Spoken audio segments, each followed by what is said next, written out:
पैदाइश चौथा बाब और उसकी 13वीं आयत से 16वीं आयत तक। तब काइन ने खुदावंद से कहा कि मेरी सजा बर्दाश्त से बाहर है। देख, आज तूने मुझे रूए जमीन से निकाल दिया है और मैं तेरे हजूर से रूपोश हो जाऊंगा और जमीन पर खाना खराब और आवारा रहूंगा, और ऐसा होगा कि जो कोई मुझे पाएगा कत्ल कर डालेगा। तब खुदा ने उसे कहा, नहीं, बल्कि जो काइन को कत्ल करे उससे 7 गुना बदला लिया जाएगा। और खुदा ने काइन के लिए एक निशान ठहराया कि कोई उसे पाकर मार ना डाले। सो काइन खुदा के हुजूर से निकल गया और अदन के मशरक की तरफ नूद के इलाका में जा बसा। और इसकी 24वीं आयत, अगर काइन का बदला 7 गुना लिया जाएगा तो लमक का 70 और 7 गुना। रोमियो 5वां बाब 12वीं आयत, तो भी आदम से लेकर मूसा तक मौत ने उन पर भी बादशाही की जिन्होंने उस आदम की नाफरमानी की तरह जो आने वाला का मसीह था गुनाह ना किया। और लूका की इंजील 11वां बाब पहले 47वीं आयत फिर 50वीं और 51 आयत, तुम पर अफसोस कि तुम तो नबियों की कब्रों को बनाते हो और तुम्हारे बाप दादा ने उनको कत्ल किया। बस तुम गवाह हो और अपने बाप दादा के कामों को पसंद करते हो, क्योंकि उन्होंने तो उनको कत्ल किया था और तुम उनकी कब्रें बनाते हो। इसलिए खुदा की हिकमत ने कहा कि मैं नबियों और रसूलों को उनके पास भेजूंगी, वो उनमें से बास को कत्ल करेंगे और बास को सताएंगे, ताकि सब नबियों के खून की जो बनाए आलम से बहाया गया इस जमाना के लोगों से बास पुरस की जाएगी। हाबल के खून से लेकर उस जकरिया के खून तक जो कुर्बान गाह और मकदस के बीच में हलाक हुआ, मैं तुमसे सच कहता हूं कि इसी जमाना के लोगों से सबकी बास पुरस की जाएगी। पहला यूहन्ना 3 बाब और उसकी 11वीं 12वीं आयत, क्योंकि जो पैगाम तुमने शुरू से सुना वो ये है कि हम एक दूसरे से मोहब्बत रखें और काइन की मानत ना बने जो उस शरीर से था, और जिसने अपने भाई को कत्ल किया उसने किस वास्ते उसे कत्ल किया? इस वास्ते कि उसके काम बुरे थे और उसके भाई के काम रास्ते। आमीन। यहां पर जो बात आज आप काइन के हवाला से सुनेंगे, ये दुनिया का पहला शख्स है जो आदम हवा से पैदा हुआ, काइन। उनका बड़ा बेटा उसके बाद हाबिल पैदा हुआ। तो खुदा ने आदम हवा के गुनाह की वजह से अदन से आउट कर दिया, बाहर कर दिया। और फिर जब यहां मैं जजमेंट अगली बताने जा रहा हूं उसके बेटे की, पहले तो मां बाप की हुई अदालत, अब बच्चों की शुरू होने लगी।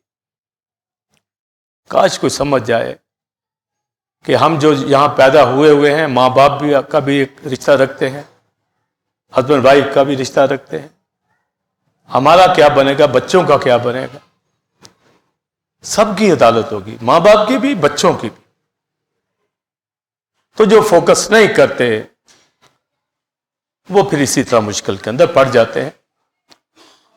तो जब मां बाप गुनाह करते हैं तो आप सोचिए उनके बच्चे पीछे रह जाएंगे गुनाह से। जो मां बाप स्ट्रॉन्ग फेलोशिप नहीं रखते, क्या उनके बच्चे फेलोशिप करेंगे? जो मां बाप वर्शिप नहीं उठाते, उनके बच्चे वर्शिप करेंगे। तो ये इन चीजों से पता चलेगा फिर उनकी अदालत कैसे होती है, यह भी हमें मालूम यहां से पता चलेगा। लिखा, आदम हवा के पास गया और उसका काइन, पहला बच्चा काइन पैदा हुआ। पर दुनिया के अंदर एक बिदअती तालीम भी है जो सरपंच सीड के हवाला से है कि काइन जो था वो इबलीस का फर्जंद था, क्योंकि यूहन्ना के खात में पढ़ा वो उस शरीर से था। इसका मानी ये नहीं है कि वो उसका सीड था शैतान का। तो एक बिदअती तालीम यूरोप के अंदर पाई जाती। विलियम ब्रैमन उसका फाउंडर है। और गलत तालीमात दुनिया के अंदर ऐसा नहीं है। बाइबल में लिखा है, और इसी को कहते हैं कि हवा ने वो फल खाया। तो ये नहीं है, वो तो हुक्म तोड़ा उसने जो नेकोबद की पहचान का था। तो दुनिया के अंदर मुख्तलिफ तालीमात होती है, तो मैं थोड़ा सा बता देता होता हूं ताकि उन बिदअती तालीमात का भी हमें पता होना चाहिए। पर यहां लिखा, आदम हवा के पास गया और उसके बेटा हुआ, उसका नाम काइन उसने रखा। और हवा ने कहा, मुझे खुदावंद की तरफ से, अब देखो उसकी अपनी स्टेटमेंट, खुदावंद की तरफ से एक मर्द मिला। उससे सोचा कि जो सजा के वक्त खुदा ने कहा था कि औरत की नस्ल इब्लीस के सर को कुचलेगी, तो शादमान होगी कि ये बच्चा पैदा हो गया है, ये इब्लीस के सर को कुचलेगा। ऐसा नहीं था, वो तो मसीह ने आके कुचलना था, पर वो समझी कि यही है। शैतान भी यही समझा कि इससे मेरे सर को कुचलना है, तो इसको ऐसी तरबियत दूंगा कि ये मेरी तरफ होगा। तो उसने वैसा ही किया, काइन को अपनी तरफ उसने खींच लिया। एक एक दिन, एक एक लम्हा उसके ऊपर निगाह वो करता था। दोनों बड़े होते हैं, और एक लिखा है किसान था,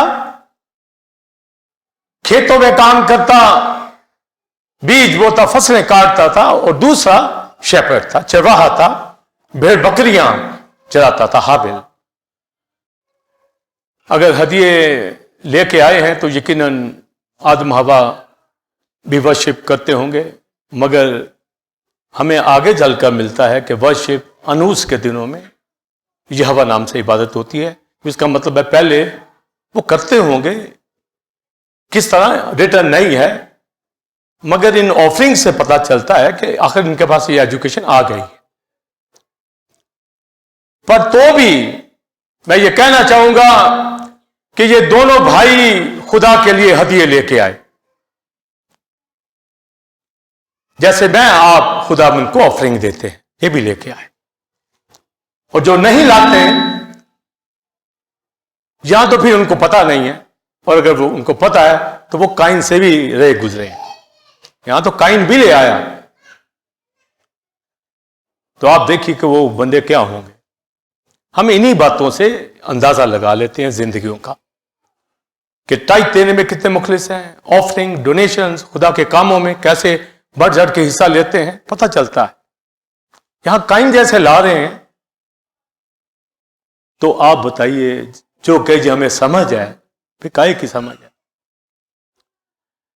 पहला आदमी जिसकी ऑफरिंग कबूल की गई उसका नाम हाबिल, समझे। और मैं यही कहूंगा, दुनिया के अंदर पहला नजराना जो लेके आया वो, उसका नाम बोलिए हाबिल। काश मेरा नाम भी उसकी लिस्ट में हो कि ये भी उसी तरह खुदा के हिस्से, ऑफरिंग, टाइथ लाने वाले लोग। आप टाइथ देते हैं, वहां लिखी जाती है आसमानों पर, उसी के मुताबिक फिर आपको ब्लेसिंग जाती। ये नहीं कि नहीं लिखी जाती, रिटर्न होती है, उसके हजूर यादगार का दफ्तर लिखा जाता है, आपकी गुफ्तगू लिखी जाती है, हर चीज लिखा है, हर अच्छी बुरी बात का हिसाब लिया जाएगा। जो जिम्मेदारियां दी गई हैं वो सब पूछी जाएंगी, समझे। भी मैंने जॉब दी, बिजनेस दिया, कहां मेरे हिस्से, टाइथ कहां है। तो जो देते हैं उनको यहां भी बरकत मिलती है, वहां भी उनको शाबाश मिलेगी। तो ये पहला आदमी हाबिल, समझे जी, बोलिए। पहला आदमी दुनिया का जो ऑफरिंग लेके आया और जिसकी कबूल हुई वो हाबिल। मगर हम कहेंगे जी बड़ा तो काइन था, तो उसका नाम आए, वो चंदा लेके आ, वो ऑफरिंग लाया, चले उसका भी ले ले। दोनों ही लाए, मगर कबूल एक का हुआ, वो हाबिल, उसका नहीं हुआ। इसका मतलब कईयों की आती ऑफरिंग्स वो कबूल नहीं करता, क्योंकि बाइबल लिखा खुदा खुशी से देने वालों को अजीज रखता है, जो और जो खुद अच्छा है, खुदा के साथ चलता है। ये नहीं कि वो चोरी का माल ला के खुदा के हुजूर दे दे, समझे? ऐसे को नहीं वो पसंद करता। जो खुदा बरकत देता है उसमें से वो खुदा को देते उनको। कई कहते हैं खुदावन दुआएं कर रहे होते हैं, भाई साहब दुआ कर मेरी लॉटरी निकल आए, आधा गिरजे को आधा मैं नेक कामों में लगाऊंगा। वो भाई ऐसे नहीं मिलेगा। जो तुझे जॉब बिजनेस दिए उसमें से ला, लॉटरी में से मत ला। तो ये लालच है, समझे? ये बड़ी दुआएं की निकल नहीं रही, ऐसे नहीं। नाजायज पैसा नहीं खुदा को चाहिए। हाबल चरवाहा था, क्या लेके आया? भेड़। एक नहीं, आप फिल्म मूवीज में देखेंगे तो लेके एक भेड़, वहां लिखा है पेलोठे बच्चे लेके आया भेड़ों के। अब एक कपल होगा भेड़ों का तो एक उसका पेलोठा, वहां तो सैकड़ों हजारों शीप थी, उनके पेलोठे आए हैं। आमीन। उसे ये नहीं कहा कि खुदा को एक ही पकड़ा दो, नहीं, उसने कहा मैं सारे पेलोठे लेके जाऊंगा। और साथ चर्बी, चर्बी का मतलब है ब्लड, और चर्बी से मुराद हम इस फैट को कहते हैं रिचनेस। फैट जो होती है भेड़ों की, वो उनकी रिचनेस को है, ब्लड ही होता है। आगे कुर्बानियों में भी वो स्पेशल लाई जाती थी। यानी मेरी आपकी ब्लेसिंग जो है वो लेके आए खुदा के पास। रिचनेस जो ब्लेस आपको किया है वो खुश होगा। वो बरकत तो एक तरफ कर देते हैं जी, मेरी आकबत बन जाएगी, को मेरा घर बन जाएगा, मेरा कोई बिजनेस बन जाएगा। वो बिजनेस पे भी लगाइए, घर पे भी लगाइए, शादी ब्याह पे भी लगाइए, पर वो रिचनेस जो ब्लेसिंग आई है, फैट जो आई है, वो खुदा के हुजूर लेके आया है। आमीन। खुदा खुश हो गया। और दूसरा क्या लाया? दूसरा अपनी खेतों की पैदावार लाया, अनाज लेके आया, सब्जियां फल लेके आया। लोग क्वेश्चन करते हैं जी वो जाहिर है उसके बाद जो था वही लेके आना था, पर खुदावन ने ये नहीं कहा कि ये क्यों तू लेके आया। खुदा ने ये कहा अगर तू भला करता तो क्या तू मकबूल ना होता। फिर जो भी आप बिजनेस करते हैं, अगर भेड़ बकरियां नहीं है तो इसका मतलब है भेड़ें चराएंगे तो ही वो खुश होगा। पर वो ब्रेड लेके आया, इसका मानी भी मैं बताता हूं। पर अगर काइन को देखेंगे वो तो उसके हवाला से लिखा है तू मुंह पसीने की रोटी खाएगा, जमीन में नहाए स्ट्रगल के साथ बीज बोएगा, बड़ी मेहनत उसने की और उस मेहनत में से वो फल लेके आया है। तो आगे खुदा के पीछे का मैं रिजेक्ट करता हूं। तो आप सोचिए कोई लेके आए ऑफरिंग दे खुदा को, खुदा के मुझे पसंद नहीं, तो आप कहेंगे कमाल है भाई, समझे? खुशी से, नीयत ठीक होनी चाहिए। आप दे खुशी से, फिर आप देख के बरकत लगती आती कैसे पीछे। यहां कहते हैं अच्छा दे ही देते हैं, आगे देखी जाएगी, खुदा ही वारिस है, जो होगा देखी जाएगी। ऐसे नहीं मिलेगी, ऐसों को नहीं मिलता।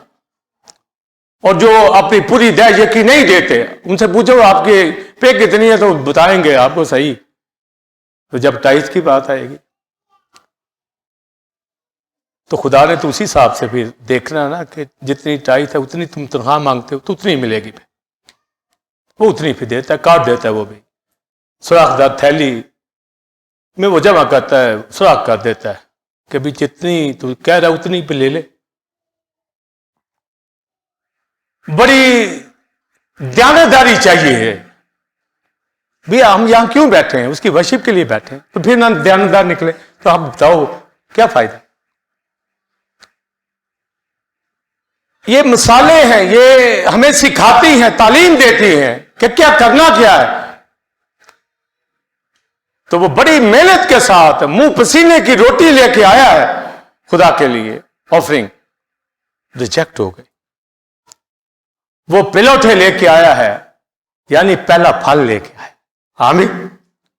आप ये देखिए, ये तो तालीम आगे चलती है, इमसाल में भी पहले फलों से उसकी ताजीम करो। आप कहें खुदावंद पहले तेरा हिस्सा, तूने मुझे बरकत दी है, मैं पहले तेरे लिए लाऊंगा। मैं आप भी फर्स्ट फ्रूट है, हमें उसने बचा लिया है, उसने भी हमें भी दुनिया में से पहले बना के लिया। तो ये ऑनर खुदा को देनी, तो काइन ने वो ऑनर नहीं दी खुदा को, लाया जरूर पर खुशी से नहीं। ये कहता होगा ये इतनी मेहनत की और देना पड़ रहा है, समझे? भाई खुदा ने तुझे दिया, तेरी जान बच गई, तुम लोग बच गए उधर में, और क्या चाहिए तुम्हें? मगर हाबिल जो था मुकम्मल तौर पर, और उसकी तारीफ कहां आपको मिलेगी? इब्रानियों 11वें बाब में पौलुस रसूल कहता हाबिल ने काइन से अफजल कुर्बानी गुजारी, और आगे लिखता है वो ईमान के साथ कुर्बानी लेके आया। आमीन, फेथ के साथ। ये पौलुस रसूल एक आलम ने डेफिनेशन वहां दी है कि हाबिल ईमान के साथ, फेथ के साथ, दूसरा बेईमानी। मैंने अभी बताया जो लागते ही नहीं वो काइन से भी ले गुजरे, वो यहां तो काइन भी ले आया भाइयों। फिर जब हम ऐसी जिंदगियों का जायजा लेते हैं हमें बड़ी तकलीफ होती है। उनकी फड़े, उनकी रूहानी क्लेम, वो सब मुंह जबानी, समझे? एक प्रैक्टिकल लाइफ, समझे? खुशी से देने वाले को बोलिए अजीज रखता है। तो वो ब्लड लेके आया, अफजल कुर्बानी, यानी उसे ठाना कि मैं अफजल कुर्बानी लाऊंगा, पेलोठे लाऊंगा, साथ क्या लाऊंगा? चर्बी, यानी अपनी पाकीज़ी के लिए मैं भेड़ें भी कुर्बान करूंगा। हमें लिखा है जब आप इब्रानियों पढ़ते हैं, खुदा ने उसी पैटर्न को फिर लेकर अपने बेटे को कुर्बान होने के लिए भेज दिया। लिखा है उसी के जरिए से कलाम करता है, उसी के जरिए से बात करता है। वही पैटर्न उसने शरीयत के अंदर कुर्बानियों का दिया कि ये अपनी लेके आया, अपनी पाकीज़गी के लिए। आदम हवा ये नहीं लाए, ये हाबिल ही लाया है, समझे? मगर फिर पौलुस कहता है यीशु का खून हाबिल के खून से बेहतर बातें कहता है। इसका मतलब है हाबिल ने जो कुर्बानी चढ़ाई वो शख्सी तौर पर यीशु का खून सारी दुनिया के लिए। आप देखें ये उसका आगे विजन देखें क्राइस्ट का। तो ये जी बातें थी अभी जजमेंट की मैं देने जा रहा हूं। तो कबूल हो गया हाबिल का हदिया, ऑफरिंग जो वो लेके आया खुदा की हजूरी के अंदर। तो काइन का मुंह बिगड़ गया, काइन का मुंह बिगड़ गया। उसने कहा भी मुझे ब्लेसिंग नहीं दी गई। आज भी जिनको खुदा बरकत देता है दूसरा जेलस कर जाता है, खिदमत में भी जेलस कर जाते, समझे? बड़े बड़े हम खादमों को देखा है अगेंस्ट बोलते। किसी को खुदा संभाल कर रहा है, खुश नहीं होना, दुआ नहीं करनी, उसको आके कहना नहीं कि मुझे बरकत मिली है, चुप। इसे अंदाजा आप कर लें जो चुप है ना उसको चुप लग गई, उसका मुंह बिगड़ गया। हम बड़े बड़े देखते हैं क्वायर्स के अंदर भी, चर्चिस के अंदर भी, एक अच्छा गाता है दूसरा जेलस कर जाता है, एक को अप्रिशिएट करते हैं दूसरा क्वायर छोड़ जाता है, जो मुझे नहीं किया। एक की तारीफ करो दूसरा बिगड़ जाता है। ये सिलसिला शैतान लगा हुआ है पीछे। मेरिट पे नहीं देखना कि ये बरकत किसी के मुंह के अंदर रखी हुई है, उसने हाबिल को कबूल किया है। तो ये खुदा को मालूम है कि कौन ईमान के साथ आ रहा है, कौन बेइतिकादी के साथ आ रहा है, कौन अपने आप को शो ऑफ कर रहा है, कौन किस माइंड से खुदा की हुजूरी में। ये खुदा को पता है और खुदा ही ने सबको कबूल करना और सबको इस्तेमाल करना, किसी शख्स ने तो नहीं करना। काश कोई इन बातों को समझ जाए। ये लेसन है बिलीवर्स के लिए, फैमिलीज के लिए। कभी भी जेलस नहीं करें। वो कर गया जेलस, तो खुदा ने कहा तेरा मुंह क्यों बिगड़ गया, क्यों गुस्से में है, क्यों हसद में है, और वो भी अपने भाई से। समझे? तो अब फिर बताइए दूसरों से क्या होता हो। समझे? बड़े फूंक फूंक कर समझिए, जानिए कौन आपके साथ मुखलिस है, कौन क्या आप खुदा के लिए कर रहे हैं। एक एक चीज का हमें पता होना चाहिए। और पास्टर की तो बड़ी जिम्मेदारी है कि एक एक फैमिली, एक एक फर्द के ऊपर निगाह हम रखते हैं। हमें लेके चलना है इन शीप को, इन भेड़ों को, इन फैमिलीज को। हम जिम्मेदार हैं, दूसरा कोई और जिम्मेदार नहीं है। वो गाना समझे या ना समझे, पर हमें मालूम है कि कैसे लेके चलना। तो वो जेलस जो है कर गया, तेरा मुंह क्यों बिगड़ा है, उसका मुंह बिगड़ गया। और अब खुदा देखिए अदन के अंदर गरजता हुआ आया, यहां नहीं। समझे? यहां नहीं, यहां समझा रहा है, यहां कह रहा है कि इब्लीस के ऊपर गालिब आ काइन, अगर तू भला करे तो क्या मकबूल ना होगा? भलाई तेरे अंदर नहीं, काम तेरे बुरे हैं, और तू कहता है मैं मकबूल हो जाऊं। ऐसे नहीं होगा। साबित कर। कोई कैद नहीं, कोई गुस्सा नहीं, जबकि बागे अदन के अंदर आके कहा भी नहीं कि इब्लीस आ रहा है, यहां तो कह रहा है। ये फर्क आपको पता होने चाहिए। ये जो मैं बीच में लेसन साथ साथ देता हूं, ये साथ साथ आपको सिखा रहा कि इब्लीस क्या क्या रुख बनाता है जिंदगियों को तबाह करने के। समझे? तो कहा कि इब्लीस पे गालिब पड़ा, और का गुनाह दरवाजा पर धक्का बैठा है।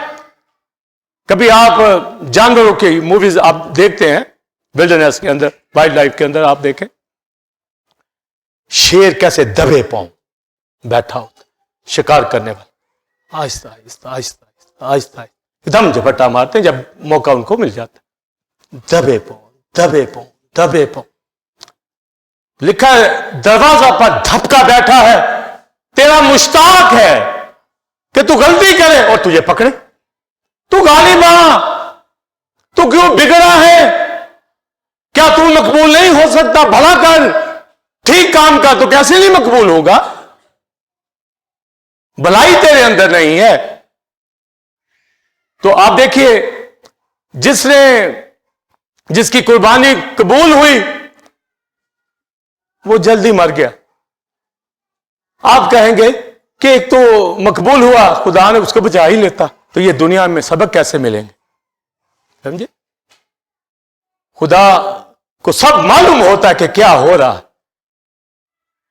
और हवाला जात जो पढ़े हैं उसमें से आपको समझ आएगी कि खुदा सब कुछ देखता है, हर चीज को वो देखता परखता है। उसको कहा कि गुनाह दरवाजा पर बोलिए धक्का बैठा है, ना सिर्फ उसके, हर एक के मौके की तलाश में है कि मौका दिया नहीं आपने और उसे पकड़ा नहीं। गुनाह दरवाजा पर धपका बैठा है। बागे अदन के अंदर उसने ऐसा नहीं कहा कि वहां लॉ था, भी दे दिया है। यहां पर लॉ नहीं है, यहां पर उसको बताया जा रहा, आगाह किया जा। इन बातों को आपने फर्क आपको पता होना चाहिए कि एक चीज आपको बता दी गई है, एक आपको पता नहीं था, बर वक्त आपको आगाह कर दिया गया।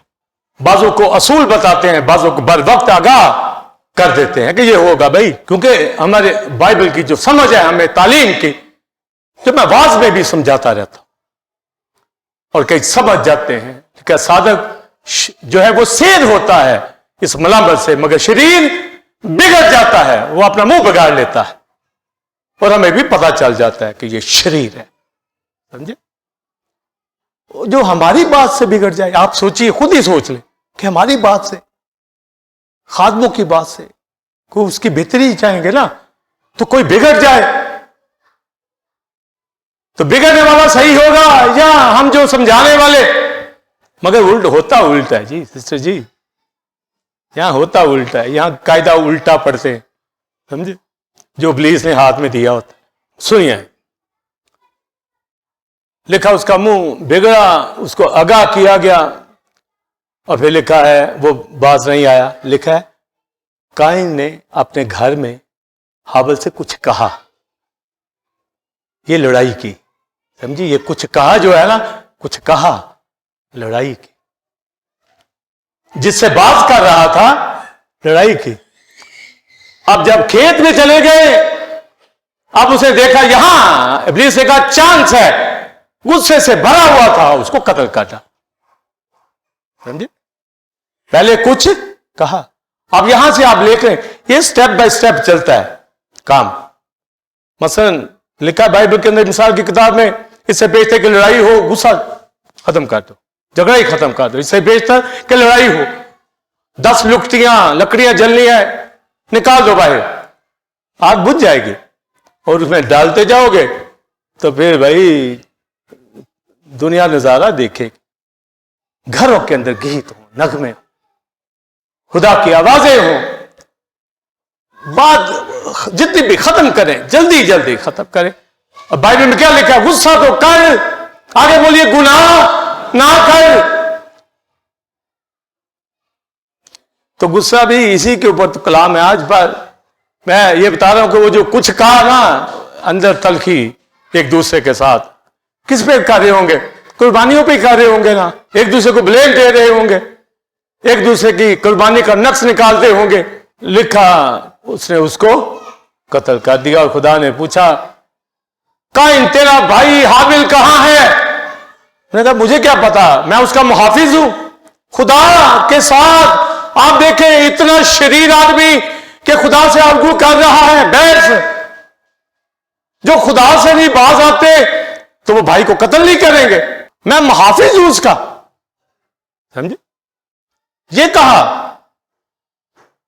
याद रखिए, जो खुदा के साथ नहीं चलते उनसे आप सोचिए हर चीज की तवक्को कर लें कि नेगेटिव करेंगे। और जो खुदा के साथ चलते वो यहां इन बेंचों पर, कलीसिया में आपको नजर आएंगे। दूसरे को आप देख लीजिएगा, जो खुदा के साथ नहीं चलता ऐसा रंग दिखाएगा कि आप कहेंगे अच्छा मुझे तो पता ही नहीं था। पता क्यों नहीं था? तुझे आगाह नहीं किया, बताया नहीं, मालूम नहीं, लिखा नहीं, पढ़ा नहीं। तो आप देखिए कि थ्रोन के ऊपर है, अपने थ्रोन पे है, मगर तल्ले ले रहा है खुदा। अदल से निकाल तो दिया है, अब बचाने के मूड में है कि बच जाए किसी तरह। ये तो बर्बाद हो ही गया है। ये याद रखिए, सीनियर जूनियर में यही फर्क है। सीनियर हर तक पूरी कोशिश करेगा बचाने की, दूसरा हाथ में नहीं आएगा, निकलने की कोशिश करेगा, और दूसरा बचाने की कोशिश करेगा। गुस्से में भी होगा तो भी बोलिए बचाने की कोशिश करेगा। आदम को तो हाथों हाथ लिया, पर उसको समझाया और अब कत्ल भी कर दिया है। अब उसको आकर कहने लगा है तेरा भाई कहां है? फिर उल्टा जवाब उसे, मैं मुहाफिज हूं उसका। कहा पे सुन, तेरे भाई का खून जमीन से मुझे पुकारता है कि मेरे भाई ने मुझे कत्ल कर दिया। ये पहला कत्ल जमीन के ऊपर हाबिल का हो गया। लिखा है खुदा ने कहा काइन से, जमीन ने मुंह पसारा और तेरे भाई का खून ले लिया है। अब आगे सुनिए, सजा अब देने लगा है। और अब जमीन तुझे वो पैदावार नहीं देगी। आगे तू मुंह पसीने की रोटी कमाता था, ठीक नहीं मिलती थी, अब वो भी पैदावार तुझे नहीं मिलेगी। रोते हैं ना दुनिया के अंदर कि मेहनत तो बड़ी करते हैं पर मिलता नहीं है। क्या चलना ही नहीं खुदा के साथ? खून किया हुआ है, खूनी को याद रखिए पैदावार नहीं मिलेगी, कि वो तुझे पैदावार ना देगी। कर ले जमा, वो जीरो पे आ जाते हैं। तो जमीन पैदावार अब तुझे नहीं देगी। दूसरी सजा सुनिए, और तू जमीन पे आवारा होगा, खाना खराब होगा, ना तुझे पैदावार मिलेगी ना तुझे घर बार मिलेगा। जा धक्के खा। ये उन लोगों को जो खुदा के साथ नहीं चलते, खूनियों को, समझे। और उसने कहा ये सजा तो मेरी बर्दाश्त से बाहर है। आगे मुंह पसीने की रोटी खाता था। ये है जजमेंट के, ये जो व्हाइट थ्रोन के है, वहां तो जहन्नम में जाना ना, यहां वो मौका देता है कि बच जाओ, नहीं तो फिर सजा बढ़ाना शुरू करता है। ये सरमन देता देता जब मैं शरीयत में आऊंगा, आपको ऊंचाइयां बताऊंगा, बर्बादी कहां तक लेके जाता है, समझे।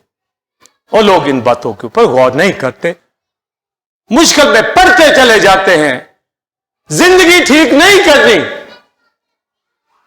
और अपने हालात को कहेंगे कि हालात ही ऐसे हैं, सारे लोगों का ये हाल है, भाई तेरा क्यों? तू खुदा का बंदा है, बंदी। और लिखा है जमीन पैदावार तुझे नहीं देगी और तू खाना खराब होगा। उसने कहा ये मेरी बर्दाश्त से बाहर है। उसके बाद फिर उसने एक रिक्वेस्ट की, उसने कहा कि तूने इतनी सजा दे दी, मुझे बाहर निकाल दिया है, अब कोई मुझे पाएगा तो वो तो मुझे मार डालेगा, कत्ल कर डालेगा। तो खुदा ने कहा नहीं, तुझे कोई नहीं मारेगा, तुझ पे मारी मैंने ऐसी मारी है तुझे, तू बचना कहां है, समझे। जा धक्के खाओ जाके, तुझे किसने क्या मारना है। तो भी खुदा ने कहा मैं एक निशान कर देता हूं कि अगर कोई तुझे मारे तो उससे 7 टाइम 7 गुना बदला लिया जाएगा। लोग पूछते हैं साइन वो क्या था निशान, ये तुक्के लगाते रहती जी। कोई मेहराब बनाई, कोई टीका लगाया, क्या क्रॉस बनाई, क्या निशान लगाया? ये निशानों पे ही लगे रहते हैं। भी निशान साहब बता, निशान का मतलब लॉ। क्या लॉ दिया सुनिए, कि कोई इसको हाथ ना लगाए, नहीं तो 7 गुना बदला लूंगा। मतलब क्या कि बदला लेना मेरा काम है, ये निशान दिया, समझे। ये निशान दिया कि बदला लेना, ये तो तुम मारते रहोगे। और उसकी नस्ल का आगे नमक आता है, काइन की नस्ल का, और बिगड़ा हुआ 2 बीवियां उस बंदे ने कर रखी थी। और कहता है कि एक बंदे ने मुझे जख्मी किया, चोट लगाई, मैंने उसको मार दिया। अगर काइन का 7 गुना होगा तो मेरा 7 का 70। कहता मुझे कोई हाथ लगा के देख। कहता मैं तो छोड़ूंगा नहीं, अगर उसका 7 गुना बदला, मेरा तो 7 के 70। मैं तो, और फिर उन्होंने किया क्या, उस लमक, उस सारे खानदान ने लिखा पीतल के, उन्होंने मौसीकी के साज बनाए और तेज हथियार उन घरानों ने बनाए। काइन की औलाद ने, ये लमक उस घराने से था। आज दुनियादार लोग, दुनियादार कंट्रीज, मुल्क हथियार बनाने में आगे होंगे और मौसीकी में आगे होंगे, नाच गाने में आगे होंगे, हथियारों में आगे होंगे। कहते हैं जी हथियार भी कोई होना चाहिए पास, समझे। और पादरियों ने भी हथियार रखे हुए हैं, आगे आगे पादरी जा रहा होता है, इधर भारी बंदूकें लेके जा रहे होते। आप देखो, तेज वेपन्स, हथियार और मौसीकी के साज। इसका मतलब है हथियार बदला ही लेना, मारना है, बंदे मारने, और साथ नाचना गाना है, थोड़ा सा रांझा राजी कर, समझे। यही हो रहा है। मौसीकी थोड़ी सी लगा लेते हैं तो साथ बदले की आग में जलते रहते। ये काइन की नस्ल, लमक का खानदान 7 के 70 बार, और ये दुनिया के अंदर हो रहा है। पर खुदा के लोग 20 साज बजाते हैं, पर खुदा के लिए गाते हैं, खुदा के लिए हथियार हैं इब्लीस के लिए। 7 गुना जो था उसका ये निशान दे दिया गया। अब याद रखिए, बदला लेना खुदा का काम, रोक दिया। तूफाने नूह में अब सुनिए, काइन की सारी नस्ल खत्म हो गई। ये मौसीकी और हथियार बनाने वाले सारे के सारे, सिर्फ कौन बचा? हाबिल का भाई सेत, उसकी औलाद अनूस, अनूस की आगे नस्ल से पैदा होता है नूह, सेत की नस्ल। पर काइन की नस्ल सारी की सारी बर्बाद होगी तूफान नूह के अंदर। बना लो मौसीकी के साथ, गा लो नाच गाने, सारी तुम्हारी किस्तें बर्बाद होंगी, समझे? और सारे हथियार सब कुछ उन्होंने सारा नूह के तूफान, नूह के दौर के अंदर खाना खराब किया हुआ था, मुआशरे को बिगाड़ के रखा हुआ था। तो जो सेत का, हाबिल से सेत हुआ, सेत से अनूस, तो आप जब 3 से 4 बाप पढ़े उसमें लिखा है अनूस के दिनों के अंदर लोग यहोवा का नाम लेकर इबादत करने लगे। काइन हाबिल के दौर में नहीं, अनूस के पीरियड के अंदर फिर भी नाम यहोवा नहीं लेते थे, वो कहते अदोनाई। अदोनाई का मतलब लॉर्ड, यहोवा का मतलब भी लॉर्ड होता है। यानी बनी इस्राएल आज भी यहोवा नहीं कहते, वो अदोनाई कहते हैं। उसका जो बैलेंस पैरेलल वर्ड होता है उसको बोलते हैं। पर मैं आप यहोवा कह के बुला सकते हैं। आमीन। अब कितना फर्क है आप सोच, मैं आप यहोवा कह के बुला सकते हैं, पर काइन का सारा खानदान, सारी नस्ल बर्बाद कर दी। और फिर आगे नूह बचता है, फिर उससे सिम से, फिर आगे सिम से फिर यहूदी लोग, फिर ये नस्लें फिर चलती। तो जजमेंट का मैंने बताया है कि उसको क्या सजा दी, बोलिए? जमीन पैदावार नहीं दी। अब पैदावार तुझे जमीन आगे मुंह पसीने की मिल जाती थी तुझे, अब वो भी नहीं।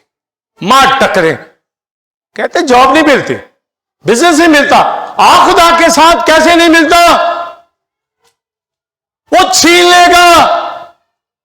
आप कहेंगे उस खूनी की सजा थी ना, मैं अभी बताता हूं खूनी कौन है। और रूमियों में मैंने एक हवाला पढ़ा, आदम से लेके मूसा तक मौत ने सब पर बादशाही की। इसलिए काइन को मौत की सजा नहीं दी। हालांकि शरीयत में खून का बदला खून है, पर उस वक्त शरीयत नहीं थी, नहीं दिया, बल्कि निशान दे दिया कि कोई से ना मारे। क्यों सिर्फ ये निशान दिया? यही सरमन के अंदर है, जजमेंट एंड साइन। आदम में सजा तो पहले ही दे दी गई थी मौत की। और रूमियों में लिखा, आदम से लेके बोलिए मूसा तक मौत ने, गुनाह ने उनके ऊपर बादशाही की। वो तो मौत तो थी उनके साथ, मगर उनकी जुज़वी सजा को और बढ़ा दिया कि अब तू खाना खराब होगा। और खाना खराब कैसे हुआ? इसका मैं वांडरिंग, आवारा। और उसने एक जगह पर जाके बस गया, उस जगह का नाम रखा गया नूद। नूद का मतलब है वांडरिंग, आवारा। क्यों कहा? लिखा कि तू जमीन पे खाना खराब होगा। उस काइन के नाम का कोई शहर आबाद नहीं, मगर उसने अपने बेटे हनूक के नाम पर फिर एक शहर बनाया।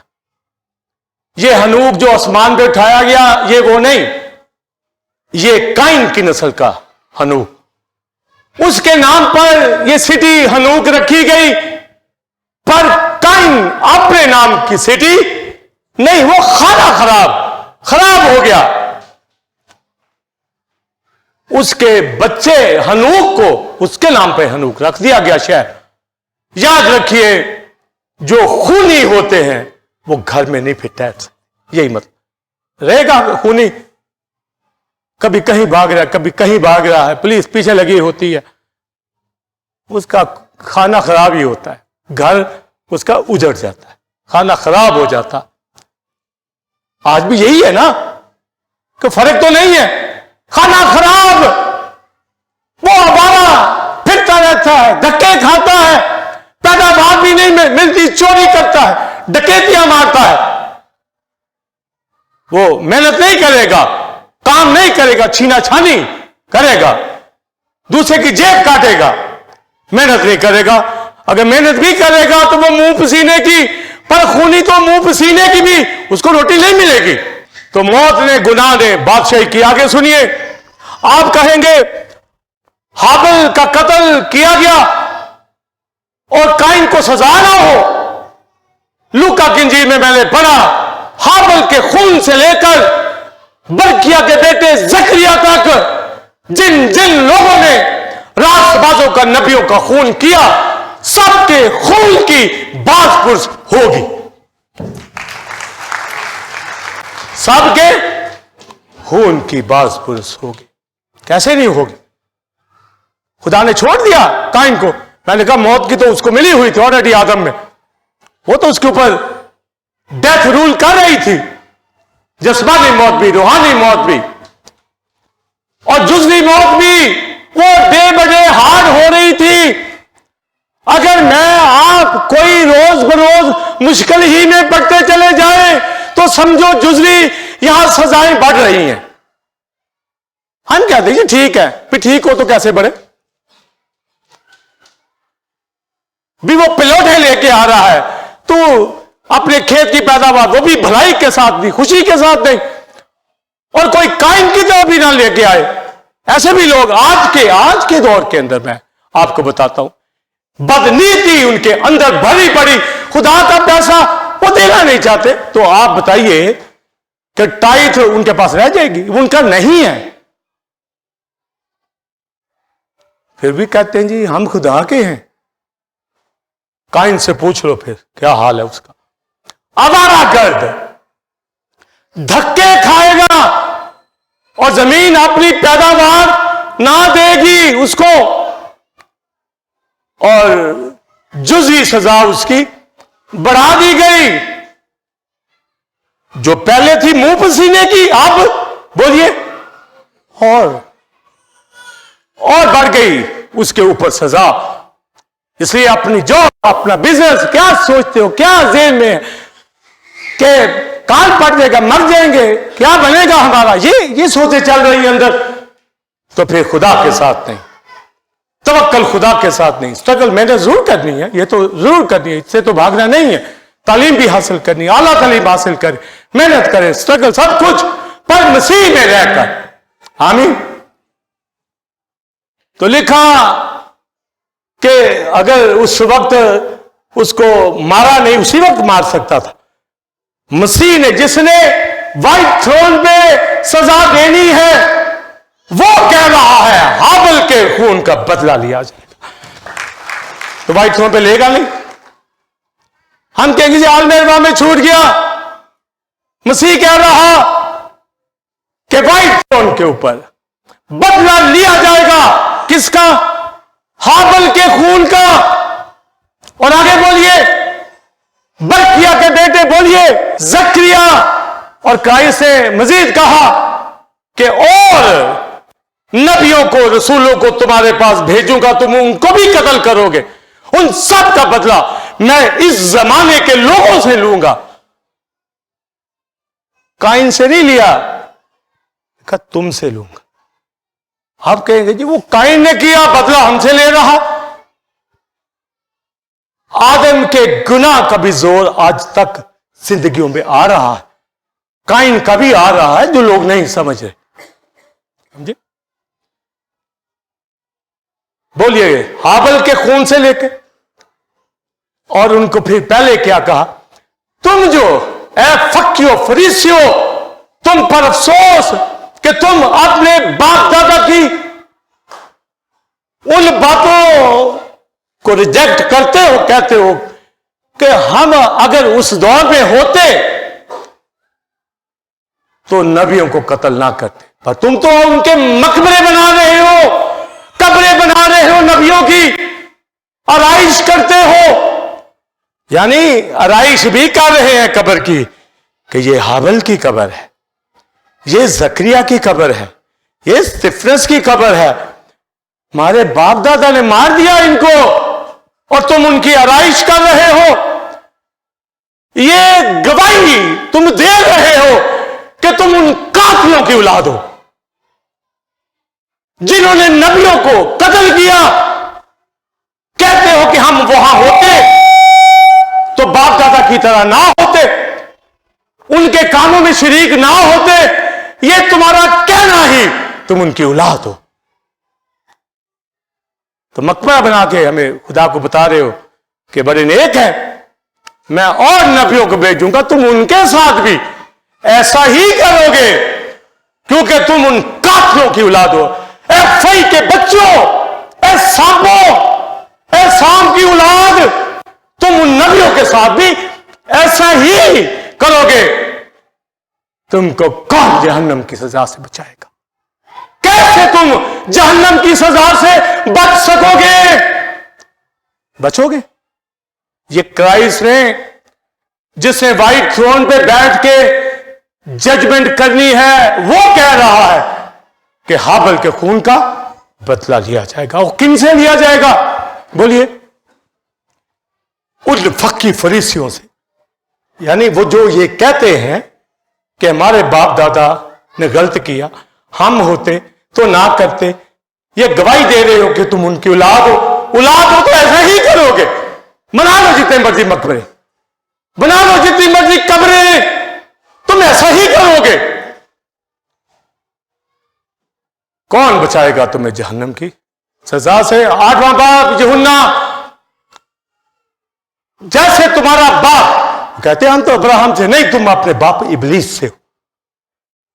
वो शुरू से खूनी, बनाए आलत से सच्चाई पे कायम नहीं रहता, झूठा है, वो खूनी है। आदम हवा का खून कायम से खून करवा तो करवाएगा। आप कहेंगे हम तो शरीयत के जमाने के लोग नहीं, शरीयत वाले लोगों के ऊपर हिसाब आएगा, आएगा। उनके खून की बात फूस मैं तुमसे करूंगा। उन बुजुर्गों की जिन्होंने नबियों को, हाबिल को कत्ल किया, उनकी औलाद तुमसे मैं पूछता हूं, खून की बात फूस मैं करूंगा। कैसे कत्ल कर दिया हाबिल को? मेरे राजपास बंदा को कैसे? मैं हिसाब लूंगा। खून की बाज पुरस होगी। किस जमाना से? उस जमाना से। तमाम नबियों के खूनों की बात। मसीह को भी उन्होंने मसलूब किया, उसने कहा औरों को भी अभी मसलूब करोगे। आखिरी बात, मैं ये व्हाइट थ्रोन के सामने पूछूंगा कि खून क्यों किया। समझे? तो आप बताओ, बनी इसराइल अब सियासी तौर पर आबाद है, रिलीजियस पॉइंट ऑफ व्यू से सारी उम्र धक्के खाती रही, आवारा असीरी में लानत कर्ज था उनके ऊपर, और कोई उनको रोटी खाने को नहीं मिलती थी। बच्चे पका पका कर खाते थे काल के दिनों में। और कैसे सीखें? कौन सिखाएगा? आखिरी बातें सुने 4-5 मिनट। लिखा वो खूनी झूठ बोलता है। और मत्ती की इंजील 4-5 आप पढ़े, जो अपने भाई पे गुस्से होता है। लिखा, मैंने तो कहा था शरीयत में खून ना करना, वो सदे अदालत की सजा के लायक होगा, पर अब जो अपने भाई को पागल कहेगा, अहमद कहेगा, गुस्से में आएगा, खूनी के बराबर है। समझे? वो खूनी के। ये नहीं कि मर्डर करोगे हाबिल का तो ही। अब ईमानदार शरीयत वाले नहीं, बिलीवर, और बिलीवर गुस्से में आ जाए काइन तो आ गया, बिलीवर गुस्से में आ जाए अपने भाई पे। ये जब भाई कहा जाता है ये बिलीवर बात हो रही है, वैसे दूसरी रिश्तों में भी गलत है, पर कोई भाई कहलाकर, बिलीवर कहलाकर हर वक्त गुस्से नहीं बना रहे, उसका चेहरा टोन ही बदली हो। आप घरों में देखते हैं टोन ही नहीं ठीक होती, ये टोन ही ठीक कर ले, चेहरा ही सही कर ले, कोई बात ही सही कर। कहते वक्खी से बोलता, जब भी बोलता वक्खी से। हाँ? बोलते ऐसी गुफ्तगू, ऐसी आवाजार गुफ्तगू, अगला बंदा कहता है यार मुंह ना लाओ। अच्छा करते हैं अगर ऐसा गुस्सा मुंह नहीं लगाते।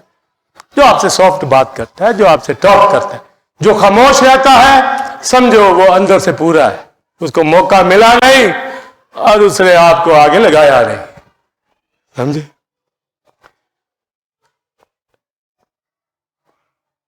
आप गौर कीजिए, जो अपने भाई पर बोलिए गुस्सा, इसलिए लिखा गुस्सा तो कर, मगर गुस्सा घरों में आ सकता है एक दूसरे के ऊपर। इस गुस्से का मतलब है जिसमें आप कहें ये मुझे दिखे ना, ये वो गुस्सा। मैं मार दूं, काश मेरे पास इख्तियार हो। कहते काश मैं दुनियादार, ये भी कहते अगर मैं दुनियादार होता है, मैं तो बपतिस्मा ही ले लिया है ना, अगर मैं होता, ये आगे से कहते। कल एल्डर साहब मेरे पास आए थे, काफी देर मेरे साथ बैठे रहे, बड़ी बातें हो रही थी। किनको मैंने वाकया बताया, एक खादम का है, वो खादम, किसी ने उससे पूछा कि अगर आप खादम ना होते तो क्या होते। कहता मैं फिर वही होता। मैं कह इंटरव्यू लेने वाला भी बेवकूफ, और वो नामवर पादरी है इस इलाके का जो जिसका नाम नहीं मैं लेना चाहता। बाइबल में लिखा हम तो बनाए आलम से चुन लिए गए, खादम है, उसको बोलना चाहिए था मैं खादम ही होता। और वो लेने वाला भी पता होता नहीं, माइक पकड़ के बताइए जी भाई जी आप भी इंटरव्यू दें, जब पहले सीख जाके। तो मैं बता रहा हूं कि कहते हैं अगर मैं दुनियादार होता तो तुझे बताता। ये लोग इस तरह लेते हैं, और कई नजात का कपड़ा किल्ली पे लटका के कहते हूं कर गल, तो बात मैं कर लांगा। अफसोस, ऐसे किसी चर्च के मेंबर भी नहीं होने चाहिए, ऐसों को रखो ही मत मेंबर, वो बदनाम करेंगे आपको। हमारी लड़ाई गोश्त खून के साथ नहीं। और अगर कोई गुस्से हो गया तो वो खून ही के बराबर, बाइबल में लिखा है आग से जहन्नम का वारिस होगा, सदरे अदालत का व्हाइट थ्रोन के आगे मैं खड़ा करूंगा उसको। भाई कल आके गुस्सा, कत्ल, इसलिए का गुस्सा तो कर, गुनाह ना कर, यहां तक ना पहुंच जाना कि जी दिखे ना। आखिरी बात सुनिए, अगर उसको खाना खराब किया गया, खूनी को, काइन को दर दर के धक्के खाए, बनी इस्राएल ने भी ऐसे, इसी तरह आज भी कोई ईमानदार बपतिस्मा लेने के बाद भी अपनी शोहर, अपनी बीवी, अपने घराने के अंदर झगड़ा पैदा किया हुआ है, उनके घर रोटी खत्म हो जाए, जॉब खत्म हो जाए, घर बिक जाएगा, गिरवी पे जाएगा, फिर मुकम्मल ही जाएगा, खत्म हो जाएगा सब कुछ, क्योंकि वो खूनी है, उसने खून किया है, भाई का कत्ल किया है। कैसे? अपने थॉट में, गुस्से में, सदरे अदालत के आगे खड़ा करूंगा। खून की भी बात पुरस होगी, जकरिया के खून की भी बात पुरस होगी। और आज भी अगर किसी भाई के साथ कोई ऐसा बहन के साथ करता है कि अंदर उसको घायल जख्मी करता है, उसको भी हिसाब देना पड़ेगा, व्हाइट थ्रोन किया। इसलिए अपनी जिंदगियां फजल के तख्त के सामने रखिए, रिफाकत रखिए, खुदा के साथ चलिए, और उस जजमेंट का जो आदम ने वो तो मिल गई। गुस्से में काबू आए, यहूदा के खात्मे आए तो आप अगर समझ गए। लिखा माइकाईल मुकर्रर फरिश्ता, उसने लूसीफर के सामने नालिश करने की जरूरत नहीं की, हालांकि वो शैतान फरिश्ता है। मगर लिखा माइकाईल ने जरूरत नहीं की कि उसके सामने गुस्से तलखी में आए। कहा खुदा तुझे मलामत करे, खुदा पे उसे छोड़ा। और यहां हम अपने हाथों में अदालतें ले लेते हैं, अपने मुंह में तलवारें ले लेते हैं, अपने दिल में अपने माइंड के अंदर जुदा कर देते हैं, एक दूसरे को कत्ल कर देते हैं, मार देते हैं। और वैसे लोग कलीसियाओं से दूर आपको नजर आएंगे, क्योंकि वो घायल कर गए हैं, वो जख्मी कर गए हैं, वो मार के आप अलग हो गए, खुदा से भी भाइयों से भी जुदा हो गए। उनको हिसाब देना पड़ेगा भाई थ्रोन के आगे। हाबिल के खून की बात पुरुष उस जमाने के लोगों से की जाएगी। तुम नबियों की कब्रों को बनाते, आराइश करते, मकबरे बनाते उनके, मगर उन जैसी ही सोच कि मुझे कबूल नहीं करते। अगर कोई मसीह को कबूल नहीं करता, गौर कीजिए, कलीसियाई रिफाकत नहीं रखता, आप ऐसों के साथ, ऐसे खूनियों के साथ उठे बैठे।